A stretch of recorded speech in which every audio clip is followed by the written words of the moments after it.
Good morning to everybody. तो कैसे हैं आप लोग? आई होप कि आप एकदम मस्त होंगे, खा पी के पस्त होंगे। ये मुझे डायलॉग आती ही नहीं है बोलने। सबसे बड़ा समस्या कि फर्स्ट में इंट्रो कैसे दे। इंट्रो देना ऐसा बहुत बड़ी समस्या हो जाती है। हर टीचर्स का एक समस्या है कि इंट्रोडक्शन कैसे दे। ठीक है, तो सर इंट्रो को मारो गोली। अभी मैं आता हूँ टॉपिक पर। तो क्या हाल चाल है, कैसे हैं आप, है ना? जरूर बताइएगा अपने बारे में। आपके लिए सबसे मोस्ट इंपॉर्टेंट टॉपिक लग रहा है मोल। देखो, मोल सबके बैंड बजा के रखता है। मोल कॉन्सेप्ट है, क्योंकि इससे पहले आप एक मोल कॉन्सेप्ट का वीडियो में अपलोड कर चुका हूँ। ठीक है, मोल कॉन्सेप्ट अगर इस क्लास को अगर आप देख रहे हैं तो इससे पहले इसके फर्स्ट लेक्चर को जरूर देखें। ये ऑरिजिन कहाँ से आया, कहाँ से, ये सब हम पहले बता चुके हैं। क्योंकि आज जो मैं बताने वाला हूँ इसका मीनिंग नहीं, इसका यूज मैं करने वाला हूँ। ठीक है, सबसे पहले मेन कॉन्सेप्ट मोल कॉन्सेप्ट में हमें पढ़नी है कि आपको मोल कॉन्सेप्ट जानने से पहले आपको मोलर मास जानना चाहिए। मोलर मास, ठीक है। मोलर मास जनरली दो कैटेगरीज में होते हैं। या तो कोई भी अगर एटॉमिक मास होगा, ठीक है, एटॉमिक मास को हम एमयू में डिफाइन करते हैं। या तो मॉलिक्यूलर मास होगा, ठीक है, मॉलिक्यूलर मास। अब ये दोनों मास बड़ा ही यूनिक है। कैसे? एटॉमिक मास जो होता है, मास ऑफ एटम्स को कहा जाता है, मास ऑफ एन एटम्स को कहा जाता है। उससे पहले आपको ये पता होना चाहिए कि जो एटॉमिक मास है वो मास होता ही क्या है। जिससे अगर 9 क्लास में जो बच्चे पढ़ते हैं उनको स्टार्टिंग से नहीं मालूम होता है कि वो मास क्या होता है, एटॉमिक नंबर क्या होता है, तो उनको थोड़ी सी हम आपको बेसिक कॉन्सेप्ट दे देते हैं। अगर आप 9th हैं, आपको नहीं आता है, तो प्लीज कमेंट में जरूर लिखिएगा कि आपको क्या नहीं आता है, तो मैं उसके लिए थोड़ी अलग तरीके से वीडियोज बना दूंगा। जैसे मान लीजिए कोई एक एलिमेंट है, तो नीचे जो होता है जेड होता है, ऊपर में क्या होता है, ए होता है। तो जो जेड आप देख रहे हो ना, जेड, इसको कहा जाता है एटॉमिक नंबर। क्या कहा जाता है? Atomic number. एटम्स को नंबरिंग के अनुसार डिफाइन किया गया है और इसे कहा जाता है एटॉमिक मास कहा जाता है। एटॉमिक मास कहा जाता है। क्लियर है? तो आपने देखा कि ऊपर वाला एटॉमिक मास है, नीचे वाला एटॉमिक नंबर है। ठीक है, अब ये एटॉमिक नंबर क्या एक्सप्लेन करता है? तो एटॉमिक नंबर एक्सप्लेन करता है कि किसी भी एटम्स में जेड की जितनी मात्रा है, जितनी संख्या है, उसमें number of electron, number of क्या हो जाएगा, इलेक्ट्रॉन्स इज इक्वल टू होगा नंबर्स ऑफ क्या हो जाएगा, प्रोटॉन्स हो जाएगा। क्या हो जाएगा? इसका मतलब यदि सोडियम का एटॉमिक नंबर 11 है और इसका मास लगभग 23, हम एग्जांपल में लेते हैं, तो 11 इलेक्ट्रॉन इसमें होगा, 11 क्या होगा, इसमें प्रोटॉन होगा। सिंपली सी बात है कि इस सोडियम में 11 इलेक्ट्रॉन, 11 क्या होगा, प्रोटॉन होगा। और जो मास जो है ऊपर में जो देख रहे हैं, वो ऊपर में मास है, उसको एटॉमिक मास ऑफ यूनिट कहा जाता है। उसको एटॉमिक मास ऑफ यूनिट भी हम कह सकते हैं। ठीक है, चूंकि ये हमारा पेज आगे के पीछे हो गया तो डोंट वरी, हम दोबारा उस चीज को लिख देते हैं। ठीक है, तो मैंने सिखा रहा था क्या कि अगर मान लीजिए कि कोई भी आपके पास अगर ऐसा कोई एटम्स है, एलिमेंट है, जिसमें ए जेड है और ए है, तो इसको हम लोग एटॉमिक मास बोलते हैं। तो बात हम बता चुके हैं अभी, आप एटॉमिक मास, ठीक है। और नीचे वाले को कहा जाता है एटॉमिक नंबर, एटॉमिक नंबर। ये तो क्लियर वाला बात है। ठीक है, यदि जेड जो है एटॉमिक नंबर है, तो जेड बराबर होगा नंबर ऑफ इलेक्ट्रॉन। ठीक है, नंबर ऑफ क्या हो जाएगा, इलेक्ट्रॉन हो जाएगा, बराबर नंबर ऑफ क्या हो जाएगा, नंबर ऑफ प्रोटॉन हो जाएगा, जिसको ई प्लस से डिनोट्स करते हैं।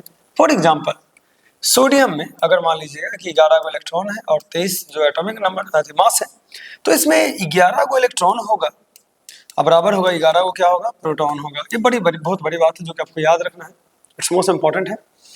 तो अब मास वाला बात आ जाता है कि मास क्या होता है। ठीक है, तो इसमें कोई भी एटम्स का जो मास होता है उसके नंबर ऑफ प्रोटॉन्स, इलेक्ट्रॉन्स और न्यूक्लियस के टोटल सम किया जाता है, तब इसका 23 ग्राम में या तो 23 एमयू में आप आता है। अब प्रॉब्लम ये है कि मास का एसआई यूनिट क्या होता है, तो मास का एसआई यूनिट होना चाहिए क्या क्या, वो देख लीजिए। SI unit of mass, SI unit of atomic mass कर सकते हैं। ऑफ एटॉमिक मास की मैं बात कर लेता हूँ। एटॉमिक मास तो क्या हो जाएगा, या तो आप यू बोल दो, यूनिट, यूनिफाइड यूनिट कहा जाता है। तो एक यू होता है, एक होता है एएमयू होता है। ठीक है, जिसे हम लोग कहते हैं atomic mass of unit, atomic mass of क्या कहा जाता है, यूनिट कहा जाता है। और ये जो है यूनिफाइड यूनिट कहा जाता है, जिसको शॉर्ट रूप में यू भी लिखते हैं। तो किसी का अगर मान लीजिए सोडियम का मास अगर 23 ग्राम है, सोडियम का 11 और 23 है, तो उसको हम लोग 23 एएमयू भी कह सकते हैं। पॉसिबल है, कितना एएमयू, 23 एएमयू। तो ये हुआ कि सोडियम के मास को हम ऐसे लिख सकते हैं। यही मास आपको याद रहेगा तो मोल ज्यादा समझ में आएगा। कैसे? क्योंकि आपको बहुत डिफाइंड यूनिकली तरीके से याद रहना चाहिए। कुछ के एटॉमिक मास जो है हमको याद रहनी चाहिए। जैसे हाइड्रोजन है, तो हाइड्रोजन का होता है 1.00, ठीक है, 8 4 AMU में ऐसे कुछ लगभग में लिख लेते हैं, या तो लगभग में कितना लिखेंगे 1 AMU हम लिखते हैं, काम चला लेते हैं। और हीलियम का जो लिखते हैं हम लोग 2 AMU लिखते हैं। कितना लिखते हैं 2 AMU, तो 4 ना हो जाएगा, 4 AMU लिखेंगे, 2 तो इसका एटॉमिक मास से होता है। तो इसका एटॉमिक नंबर 1 होता है, इसका एटॉमिक नंबर जो होता है 2 होता है, इसका 3 होता है लिथियम का, तो लगभग में 7 लिखते हैं, या तो 6 पॉइंट कुछ कुछ है, 7 AMU लगभग में लिखा जाता है। उसी प्रकार सोडियम का लिखते हैं हम लोग 11 है एटॉमिक नंबर, तो लगभग में इसका 23 AMU लिखा जाता है। तो ये AMU क्या है वो हम बताओ दूंगा, डोंट वरी, अभी मैं सिर्फ यूज कर रहा हूँ, वो मैं इसके बाद में AMU के बारे में बताऊंगा। तो हम जो लिख रहे हैं वो कुछ सिलेक्टेड जो है आपको क्लियर है, तो मास दिया हुआ है। तो इसको जानने के लिए आपको जानना पड़ेगा कि जो मास क्या होता है, मास आपको याद रखना पड़ेगा। अगर आप मास याद रखिएगा तो ज्यादा बेटर होगा। तो एक HW में लिख लो, और यस बोलना अगर आता है तो कम से कम हाइड्रोजन से लेके कैल्शियम तक आपको एटॉमिक नंबर, ठीक है, एटॉमिक नंबर, अब प्लस में क्या आना चाहिए, एटॉमिक मास आना चाहिए। प्लस में क्या आना चाहिए, एटॉमिक मास आना चाहिए, एटॉमिक मास आना चाहिए। And atomic number, atomic mass अगर दोनों आपको आता है तो बेटर है, आप एकदम परफेक्ट है, सही है, ठीक है। चलिए अब शुरू करते हैं, ठीक है। तो कुछ खास जिनके मास आपको याद रखनी चाहिए मोल्स में। अब बात आता है, हम शुरू करते हैं मोल से, क्योंकि हम लोग को पढ़नी क्या है, मोल। तो मैंने कहा था मोल कुछ और नहीं, एक सिंबल होता है, यानी कांस्टेंट वैल्यू है 6.022 है, गुना 10 के पावर क्या है 23 है, जो अवोगाद्रो को दिया गया है। ए एक है, इसको बोलते हैं नंबर ऑफ अवोगाद्रो नंबर, क्या बोलते हैं, अवोगाड्रो, अवोगाड्रो नंबर से कहा जाता है, ठीक है। क्लियर हो गया जो देख रहे हो। तो इन्हें जो है एक मोल है, ये अवोगाड्रो नंबर को कहा जाता है। अब कॉमन सेंस लगाते हैं कि ये इसके बराबर होता है क्या, तो मैं पीछे बहुत सारा बात बता दिया हूँ कि 1 मोल स्लैश अगर लेते हैं, कुछ भी लेते हैं, या तो आप मॉलिक्यूल्स लेते हैं, ठीक है, या तो आयंस लेते हैं, या तो इलेक्ट्रॉन लेते हैं, या तो प्रोटॉन लेते हैं, या तो जो लेते हैं आप इलेक्ट्रॉन प्रोटॉन, और या तो लेते हैं एटम्स लेते हैं, सबसे मोस्ट इंपॉर्टेंट चीज। तो इसकी जो वैल्यू होगी वो 6.22 गुना 10 के पावर क्या होगी 23 होगी। यहाँ एटम हो जाएगा, मॉलिक्यूल हो जाएगा, शॉर्ट में लिखता हूँ मॉलिक्यूल, और इलेक्ट्रॉन प्लस में प्रोटॉन हो जाएगा। तो ये सब चीज है जो आपको याद रखना है कि एक मोल मॉलिक्यूल में मॉलिक्यूल होगा, आयंस में आयंस होगा, इलेक्ट्रॉन में इलेक्ट्रॉन होगा, तो जिसके बराबर हम लिखेंगे उसके बराबर ये माना जाएगा, ठीक है, मेन पॉइंट। अब हमारा बात है कि हम मोल, पहले तो ये समझ लेते हैं कि मोल का डेफिनेशन क्या होती है। मोल, तो मोल के लिए आपको जानना पड़ेगा, कह सकते हैं कि मोल बराबर होता है, मोल बराबर डेफिनेशन जो फॉर्मूला जो होता है वो होता है गिवन मास बटा मोलर मास, ठीक है, मोलर मास। अब मोलर मास के दो कैटेगरीज है, या तो आप लिख सकते हैं गिवन मास बटा एटॉमिक मास, गिवन मास बटा क्या हो जाएगा एटॉमिक मास लिख सकते हैं, एटॉमिक मास लिख सकते हैं, ठीक है, या लिख सकते हैं गिवन मास बटा क्या लिख सकते हैं, मॉलिक्यूलर मास लिख सकते हैं, मॉलिक्यूलर मास लिख सकते हैं। क्लियर हो गया, तो गिवन मास बटा मॉलिक्यूलर मास। अब आपको एटॉमिक मास और मॉलिक्यूलर मास आनी चाहिए, तो आपको ज्यादा बेहतर से समझ में आएगा, ठीक है। एक एक करके, तो मैं एक टर्म बाय टर्म आपको मैं सिखा दूंगा, बने तो रहो मेरे साथ, कम से कम संग साथ तो रहो, कॉपी खोलो, एक एक चीज लिखो कि एटॉमिक मास क्या डिफाइन होती है। अब एटॉमिक मास जो होता है, एटॉमिक मास वो दो तरीके से लिख सकते हैं, या तो लिख सकते हैं हम क्या चाहिए में AMU में, क्या चाहिए लिख सकते हैं AMU में, या तो लिख सकते हैं ग्राम में, क्या चाहिए में ग्राम में। तो याद रखिएगा, जैसे हाइड्रोजन को मैंने कहा था कि 1.0084 AMU ऐसा कुछ हो सकता है, तो आप याद रखो, बड़ा यूनिक चीज है कि ग्राम में 1 ग्राम लगभग लिखा जाता है, इसी को 1 ग्राम में। अगर ऑक्सीजन का लगभग लेते हैं 16 AMU लेते हैं, कितना लेते हैं 15.99 होता है, तो 16 AMU लेते हैं, 15.98 AMU लगभग में होता है, तो 16 हम लिए हैं, तो इसको 16 ग्राम जो है कैलकुलेशन कर लिया जाता है। फिर नाइट्रोजन का लगभग में आता है 14 AMU, तो इसको हम लोग 14 ग्राम लेते हैं, तो ग्राम में ही चीज हो जाएगा कि ग्राम में आपको ग्राम लगा देंगे, ग्राम इसको बोलते हैं हम ग्राम एटॉमिक मास, इसको कहा जाता है ग्राम एटॉमिक मास। इसको मतलब आराम से एटम्स को डिफाइन कर सकते हैं। उसी प्रकार जो आपको याद रखनी है, हार्डली कुछ कुछ चीजें जो मोस्टली इंपॉर्टेंट इसमें आता है, जैसे क्लोरीन हो जाता है, तो क्लोरीन का होता है 35.5 एमयू हो जाएगा और ग्राम में हो जाएगा 35.5। और इसी प्रकार नाइट्रोजन फास्फोरस हो गया, फ्लोरीन हो गया, क्लोरीन हो गया, ब्रोमीन हो गया, आयोडीन हो गया, बहुत सारे निकाल सकते हैं। हाइड्रोजन, हीलियम, लिथियम, कार्बन कर लेते हैं, कार्बन का कितना हो जाएगा 12 एमयू। नाइट्रोजन ऑक्सीजन का ले लिया, ठीक है। फ्लोरीन का कितना हो जाएगा 18 लगभग, 9 दूनी 18।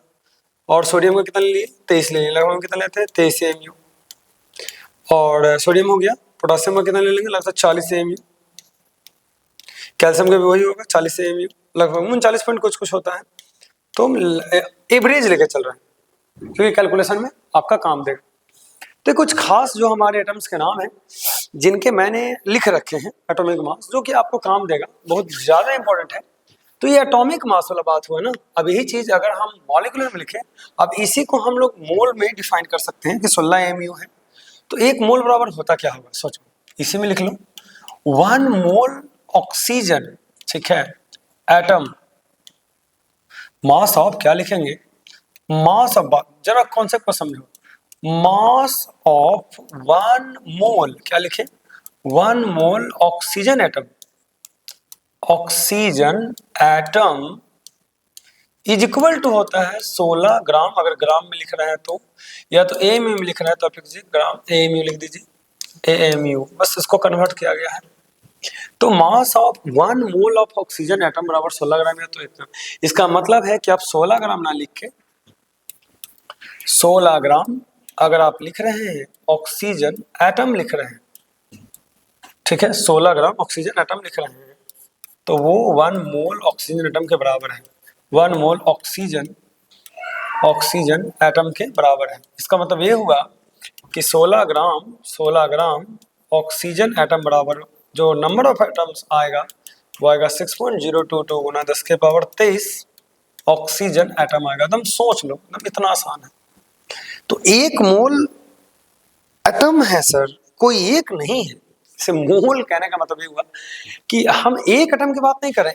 मास ऑफ अगर लिखेंगे, बात को समझिएगा, mass of 1 oxygen atom, 1 oxygen atom जो होगा, कभी भी नहीं कह सकते हैं कि वो 16 ग्राम है।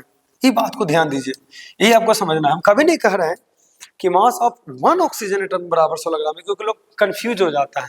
वो देखता है 16 ग्राम, जब देखता है तो उसे लगता है कि ऑक्सीजन एक है, यहाँ पर एक है, तो इसी का मास तो है 16 ग्राम।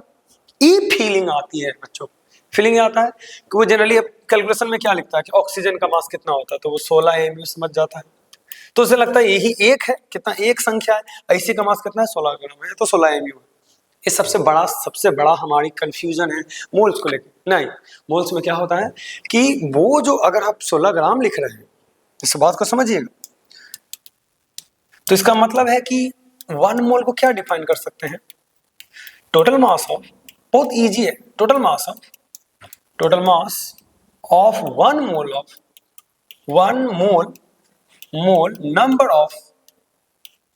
Number of any atoms, number of atoms of any elements, मतलब किसी भी एलिमेंट्स का टोटल मास जो होता है वो जो होता है 1 मोल मोलर मास, इसको बोल सकते हैं 1 मोलर मास। अब मोलर मास में ग्राम एटॉमिक मास होता है, इसी चीज को हम बोल सकते हैं 1 mole of number of atoms, या मॉलिक्यूल भी ले लो ना, तो क्या दिक्कत है, दोनों एक साथ डिफाइन हो जाएगा। हम मॉलिक्यूल को भी लेते हैं, क्योंकि देखो जल का बात करते हो तो ये मॉलिक्यूल आ जाता है, इसके आगे एक लगा हुआ है तो इसको 1 मोल कहते हैं। क्या बोलते हैं, 1 मोल कहते हैं। वो कहते हैं ना, अगर सिर्फ ऑक्सीजन इसके आगे 1 है तो कह दो कि 1 मोल है। तो भाई दोनों तो 1 मोल ही है ना, फर्क सिर्फ इतना है कि 1 मोल ही जो है H2O है। 1 मोल जो आप देख रहे हैं वो H2O है, जिससे कि मैं इसकी जो बात फीलिंग आपको करवाने वाला हूँ वो फील कर लो कि अगर 1 मोल अगर लिखा हुआ है ऐसे, H2O लिखा हुआ है, तो ये भी 1 मोल है, लेकिन 1 मोल कौन सी है, 1 मोल वाटर मॉलिक्यूल है, कौन सी है, वाटर, ये एटम्स नहीं है, वाटर मॉलिक्यूल है। ये बात समझिए। ये जो आगे लिखा हुआ है जो आप देख रहे हैं, बढ़िया से अब जो लिखा हुआ है, मैं यहाँ 1 लिखे हूँ, इसको बोलते हैं 1 मोल ऑफ ऑक्सीजन जो है ऑक्सीजन जो है एटम है, क्योंकि रिएक्शन में जब भी लेते हैं तो 1 मोल लेते हैं, अकेले एक ऑक्सीजन नहीं ले जाता है। अरे बाबू एक बात बताओ, तुम जल जानते हो और O2 जानते हो तो क्या जानते हो, H2O जानता होगा, ये भी तो आइए करता है तुम लोग को। H2 प्लस O2 बराबर कुछ होता है, H2 होता है ना। एक काम करो, दोनों को 2 से भागा दे दो, कॉमन सेंस है, क्योंकि अगर जनरली अगर डिफाइन करना चाहोगे तो बहुत इजीली तरीके से डिवाइड हो जाएगा। कैसे, अगर मान लो कि जनरली अगर हम डिफाइन भी करते हैं तो अकेले ऑक्सीजन कैसे डिफाइन कीजिएगा, 2 से भागा, इसको 2 से भागा देते हैं तो क्या हो जाएगा, सिर्फ अकेले H रह जाएगा, अकेले क्या रह जाएगा, O रह जाएगा, और A जो हो जाएगा सिर्फ H रहेगा, और जो देख रहे हैं प्लस में हाफ H2 हो जाएगा, क्या हो जाएगा, हाफ O2 हो जाएगा, हाफ O कह सकते हैं, आधा हाफ ऑक्सीजन।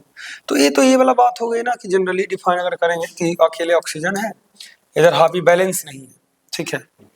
तो कहीं पर वो जो लिखा हुआ है ना वो बड़ा बात हो जाता है, कहीं पर अगर सिर्फ H लिखा हुआ है तो ये मत समझ जाना कि ये 1 एटम ऑफ, ये बहुत बड़ी भूल है। भूल क्या है आपकी, BHUL, भूल, भूलैया, भूल क्या है, 1 hydrogen is not 1 atom of hydrogen. ये सबसे बड़ी भूल है हमारी कि कहीं पर अगर एक हाइड्रोजन लिखा हुआ तो हम लोग समझ जाते हैं कि हाइड्रोजन के एक एटम्स है। नहीं मुन्ना, ना, ये एक मोल है, कभी भी एक एटम लिखा नहीं जा सकता। एटम तो बहुत बहुत बहुत उसका मास कम होता है, इंडिविजुअल होता है, समझ, एक एटम का मास निकालेंगे तो आपको हिल जाइएगा कि इतना कम मास होता है, सोचो। तो वो सबसे बड़ा इंपॉर्टेंट चीज आ जाती है कि अगर कहीं पर लिखा हुआ है रिएक्शंस में अकेले भी H है तो समझ जाना 1 मोल है, और 1 मोल अगर हाइड्रोजन एटम लिखा हुआ है, अगर लिखा हुआ है तो उसको हम लगभग 1 mu के बराबर लिखेंगे या तो 1 ग्राम के बराबर लिखेंगे। अगर कहीं पर आप मान लीजिए कि 1 मोल, ठीक है, 1 मोल H2 लिखा हुआ है, इसका मतलब समझ जाना कि क्या बात ये कहना चाह रहा है। ये कहना चाह रहा है कि या तो 2 मोल, 2 जो है 2 mu इसका टोटल मास होगा, क्योंकि 2 है तो 1 mu के 2 mu, या 2 ग्राम हम लिख सकते हैं। कितना ग्राम लिख सकते हैं, 2 ग्राम, ठीक है। तो बड़ी यूनिक वाला बात आ जाती है 1 मोल को डिफाइन करने में। और चलते चलते एक तो और बात बता ही दूंगा, अभी तो रुको तो सही, अभी तो शुरू हुई है, तो भैया जरा देख लो। अब एक बात स्टेटमेंट हम और लिखेंगे और आगे की ओर आपको समझाएंगे कि ये कहना क्या चाहता है। वो देखिए, इसका मतलब अगर हम लिखेंगे 12 gram carbon atom, 12 gram carbon atom लिख रहे हैं, मतलब टोटल जो है कार्बन एटम का भार जो है 12 ग्राम है, बराबर 1 मोल कार्बन एटम होता है। बड़ा यूनिक बात है कि 12 ग्राम कार्बन एटम बराबर 1 मोल होता है, 12 ग्राम बराबर। अभी इसका मतलब ये हुआ ना कि मोल का जो डेफिनेशन है सत्य हो गया। कैसे, गिवन मास था और हम डिवाइड कर दिए क्वेश्चन में मोलर मास से, एटॉमिक मास से। कैसे से, एटॉमिक मास, तो जो मोल का वैल्यू आएगा वो एटम्स में आएगा। अब मान लीजिए 12 ग्राम ही मार्केट से आप लाए हैं उठा के, अब 12 ग्राम पर mu से भागा दे रहे हैं, पर मोल से, 12 ग्राम पर मोल है, क्योंकि 12 ग्राम में 1 मोल होती है ना डिफाइन, तो ये नहीं आएगा 1 मोल आ जाएगा आपका, तो 1 मोल में नहीं 12 ग्राम कंटेंट रखता है। यही हम सिर्फ कार्बन की मैं बात कर रहा हूँ, कार्बन अगर 36 ग्राम यूज होता है कार्बन, अब 12 से भागा देते तो लिखते 12 ग्राम पर मोल होता है ना, 1 मोल में कितना होता है, 1 मोल में देखिए क्या लिखा हुआ है कि 1 मोल में 12 ग्राम होता है, तो 12 तीन कितना हो जाएगा 36, 3 मोल आएगा, नहीं आएगा क्या, ठीक है, 3 मोल आएगा। तो ये मोल की कहानी ये थी जो कि हम लोग सुने हैं। अब इसी में अगर हम मॉलिक्यूल का निकाल दें मोलर मास में, अब मोलर मास को 2 कैटेगरी में बांटे थे, याद है ना, मोलर मास को हम 2 कैटेगरी में बांटे थे, एक था एटॉमिक मास, दूसरा मॉलिक्यूलर मास था। मॉलिक्यूलर मास में जनरली मॉलिक्यूल्स आते हैं, जैसे H2O आ गए, CO2 आ गए, आप NH3 ले लीजिए गिने चुने, H2SO4 ले लीजिए, ये जो है आपको जो है वो है मॉलिक्यूलर मास। अतः ये क्लोरीन का ले लीजिए, H2 ले लीजिए, O2 ले लीजिए, ये सब ले लीजिए, मोलिक्यूलर जो है आपका ये मासेस, मॉलिक्यूलर मासेस हम बात करेंगे। अब एरो में भी 1 मोल डिफाइन होता है, क्योंकि जल के आगे अगर 1 लगा ले तो 1 मोल है, जल के आगे 1 लगा ले तो 1 मोल है, ठीक है। हाँ, 1 मोल में जो होगा टोटल वो कितना लिख सकते हैं जनरली। अगर मान लीजिए कभी 1 मोल आप यूज करते हैं तो रिएक्शन में कभी भी वाटर्स वगैरह हो गया, CO2 हो गया, तो उसके आगे जितना लिखा रहता है वो स्टोइकोमेट्रिक के हिसाब से मोल ही है, जो आपको समझना है, आपको फील करना है उस चीज को, ठीक है। तो जब यहाँ आप देख रहे हैं जो डाटा है, जब जैसे हम जल देख रहे हैं कि आपको जल यहाँ शो किया होगा, तो जल के आगे अगर 1 लिखा हुआ तो उसको 1 मोल बोलते हैं। उसी प्रकार कार्बन डाइऑक्साइड में अगर 2 बैलेंस, जब आप बैलेंसिंग करते हैं तो 2-3 लगाते हैं तो वो मोल में बैलेंस होता है। वो जो डाटा बैलेंस होता है वो कैसे में आता है, मोल में आता है, ठीक है। तो इसको हम लोग बोलते हैं 1 मोल है। 1 मोल बराबर होता है कितना, देखिए बड़ा अच्छा चीज है। हाइड्रोजन के आप 1 ग्राम फिट कर लिए हैं, कितना ग्राम, 1 ग्राम, और 2 से गुना कीजिएगा तो 2 ग्राम हो जाएगा, और 16 ग्राम किसका रह जाएगा, ऑक्सीजन का रह जाएगा, ठीक है। तो टोटल हो जाएगा 18 ग्राम किसका, जल का। 18 ग्राम पर एमयू कह सकते हैं, 1 एमयू, या तो पर मोल कह सकते हैं। एमयू बहुत जरूरी है सर बताना, बार बार आ जाता है। इसी प्रकार CO2 है, तो अगर कार्बन का 12 ग्राम होता है, इसका 16 दूनी 32 ग्राम हो जाएगा, क्योंकि एक कार्बन का 16 ग्राम होता है, तो टोटल 44 ग्राम आएगा। कितना ग्राम आएगा, 44 ग्राम आएगा, देख लीजिए, ठीक है।